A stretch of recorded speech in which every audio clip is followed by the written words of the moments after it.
ఈ మధ్య కాలంలో సోషల్ మీడియాలో బాగా వార్తల్లోకి ఎక్కుతుందైతే అంటే ఈ సనాతన ధర్మంలో మన ఆచారాలు కట్టుబాట్లలో ఉండే మంగళసూత్రానికి చాలా ప్రాధాన్యత ఉంటుంది. కానీ ఈ మంగళసూత్రాన్ని భార్య ఇష్టం ఉంటే వేసుకుంటుంది, లేకపోతే లేదు అని భర్తలే స్టేట్మెంట్లు ఇస్తున్నారు ఈ మధ్య కాలంలో. సో అది ఎలా తీసుకోవచ్చు అంటారు? అంటే ఈ కాలం మారుతున్న కాలాన్ని ఆయనే వద్దని నాకు ఇంకా ఆవిడకి ఏమిటి ప్రాబ్లం అంటే ఆయన కట్టిన ఆయనకే నమ్మకం లేదు దాని మీద. అట్లాంటప్పుడు భర్త ఎలా చేస్తే అసలు మంగళసూత్రం చాలా ఎందుకు ప్రాధాన్యం ఉంటుందంటే మెడలో మంగళసూత్రం ఉంటే ఎక్కడుంటుందమ్మా, మంగళసూత్రం కట్టేటప్పుడు ఇచ్చా జ్ఞాన క్రియాశక్తులుగా ఉండే మహాకాళి, మహాలక్ష్మి, మహాసరస్వతి ముగ్గురిని దాంట్లో ఆవాహన చేసి పూజ చేస్తారు. కొబ్బరి బొండం మీద మంగళసూత్రం పెట్టి పూజ చేస్తారు కదమ్మా. అవును. అంత పూజ చేసినటువంటి దాన్ని అమ్మవారి భార్య మెడలో కట్టాడు అంటే నువ్వు నాకు అమ్మవారితో సమానం. ఇచ్చా జ్ఞాన క్రియాశక్తులకి నువ్వు సమ్మేళనం, ముగురమ్మల మూల పుటమ్మ నీ గుండెల మీద ఉంది, నేను నిన్ను చాలా జాగ్రత్తగా పూజ చేసుకుంటూ దేవతలా చూడాలి అని నిరంతరం మగవాడికి గుర్తు రావడానికి మంగళసూత్రం కట్టిస్తారు. అవునా కదా? కరెక్ట్. మరి అలా గుండెల మీద ఉండే మంగళసూత్రం ఎదుటి వాళ్ళకి అమ్మవారి స్వరూపంలా కనిపించడానికి ఉంటే దాన్ని తీసేస్తే నువ్వు అమ్మవారివి కాదన్నమాట. నువ్వే నిరాకరించుకున్నావు. భార్య కూడా అమ్మవారు కాదని చెప్పి భర్త చెప్పేశాడు. ఆడవాళ్ళు ఏమంటున్నారు, నువ్వు జంజం వేసుకున్నావా నేను మంగళసూత్రం వేసుకోవడానికి అంటున్నారు. They have a valid point. Correct. So నేను వేసుకుంటాను సంధ్యావందన అంటే అది ఉన్నవాళ్ళు అందరి గురించి కాదు. లేదు నేను బొట్టు పెట్టుకుంటాను, రోజు దేవుడికి పూజ చేస్తాను అనండి. అది లేకపోతే ఇవేం మీకు అక్కర్లేదా, మేమా పాటించాలి అంటే నిజమే కదా, వాళ్ళకి వీళ్ళకి కూడా ఉండాలిగా నియమాలు, ఆడవాళ్ళకి ఒక్కళ్ళకేనా అని అంటున్నారు. అన్నప్పుడు వాళ్ళకే నాకు సమాధానం దొరకలేదు నాకు చెప్పడానికి. దీనికి సమాధానం ఎవరైనా చెప్పగలిగితే సంతోషం. కానీ ఆడవాళ్ళు మంగళసూత్రం వేసుకోవాలి. అయినా కాదు వాళ్ళు మానేశారు కనుక మనం మానేయకూడదు అని ఆడవాళ్ళకి నేను చెప్తాను.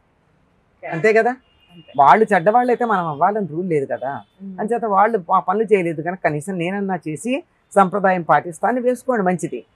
కానీ వాళ్ళు అడిగిన ప్రశ్నకి సమాధానం కూడా చెప్పాలి. రెండు ఉంది. కరెక్ట్. సమాధానము చెప్పాలి, నేను వేసుకుంటున్నాను కనుక నువ్వు వేసుకోమని చెప్పేటటువంటి పాజిటివ్ యాటిట్యూడ్ ఉండాలి. నువ్వు మానేసావు కనుక నేను మానేసాను కాదు, నేను వేసుకుంటున్నాను కనుక నువ్వు వేసుకో అన్నది ఉండాలి. ఫెంటాస్టిక్ అమ్మా. అలాగే కొంచెం ఇబ్బందిగానే ఉంటాయి ఇట్లాంటి మాటలు. కోపమే ఉంది ఉండనండి, కోపండి, కోపం తెచ్చుకున్నారంటే వాళ్ళలో తప్పు ఉందని కదా అని నేను సర్దుకుంటాను. కోపండి, నష్టం ఏంటిట, కోపం రావాలనే కదా చెప్తున్నాను. తెచ్చుకోండి, కోపం తెచ్చుకుని పాజిటివ్గా రియాక్ట్ అవ్వండి. రోజు బొట్టు పెట్టుకోండి, దేవుడి దగ్గర దీపం పెట్టండి, అప్పుడు నీ భార్య మెడలో మంగళసూత్రం వేసుకుంటుంది నువ్వు చెప్పకపోయినా. మగవాళ్ళు పెట్టాలా దీపం? మగవాళ్ళే పెట్టాలమ్మా, పూజ మగవాళ్ళే చేయాలి. లేదు అవన్నీ ఆడవాళ్ళ పనులు అనేసి అప్పగించేసి వెళ్ళిపోతారు కదా. తప్పించుకునే పద్ధతి. చూడండి వరలక్ష్మి వ్రతాలకు కావచ్చు, వ్రతం అమ్మా, వ్రతం వేరు పూజ వేరు కాదమ్మా. వ్రతం వేరు పూజ వేరు. నిత్య పూజ మగవాళ్లే చెయ్యాలి. నిత్య పూజ మగవాళ్ళు చేయాలి. నిత్య పూజ, నిత్యం చేసే పూజ ఆడవాళ్ళు ఎక్స్ట్రా చేస్తారు. ఐసింగ్ అంది కేక్ అంతే. నేను వెళ్ళొస్తున్నాను, బయటికి వెళ్ళి ఇన్ని పనులు చేసి వస్తున్నాను, నువ్వు చేసుకోవాలి అవన్నీ అని అంటారు. బయటికి వెళ్ళి ఏం చేస్తున్నారమ్మా పనులు? 10 to 5 ఆడవాళ్ళు తెల్లారు నుంచి 10 దాకా చేస్తారు. ఉద్యోగాలు కూడా చేస్తున్నారు, ఇంటికి వచ్చాక చేస్తున్నారు. ఒక చాలా సంవత్సరాల క్రితం సుమారుగా 30 ఏళ్ళు అయిందేమో, ఇంకా 40 ఏళ్ళు కూడా అయి ఉంటుంది. ఇంగ్లాండ్లో ఏదో ఒక ఆవిడ కాంపెన్సేషన్ అడిగింది ఇంటి పనుల కోసం. అంత ప్రతిదీ లెక్క కట్టారు. లెక్క కట్టి ఆవిడకి ఎంత ఇవ్వాలో లెక్క కడితే అతని జీతం కన్నా ఎక్కువ. మరి అంతేగా, అంతే కదా. నేను చెప్పింది కదా, ఇంగ్లాండ్లో జరిగిన మాట చెప్తున్నా. ఇన్ని పౌండ్లు. ఆవిడ ఏమేం చేస్తుంది, క్లీనింగు, కుకింగు, వాషింగు ఏమో ఉన్నాయి కదా, అవన్నీ లెక్కలు పెట్టారు. వీటన్నింటికి సర్వింగు, ఇవన్నీ క్లీనింగ్ అంటే ఇల్లు క్లీనింగ్ మాత్రమే కాదు, తిన్నాక క్లీనింగు, ఇవన్నీ కదా. వీటన్నిటికీ దేనికి ఒక్కొక్క దానికో నువ్వు మనిషిని పెట్టుకుంటే ఎంత అవుతుందని లెక్క కట్టించారు. ఇంత లెక్క కట్టిన తర్వాత మొత్తం అంతా అతనే చెప్పాడు కోర్టులో. అంతా చెప్పాక టోటల్ చేస్తే అతని జీతం కన్నా ఎక్కువ.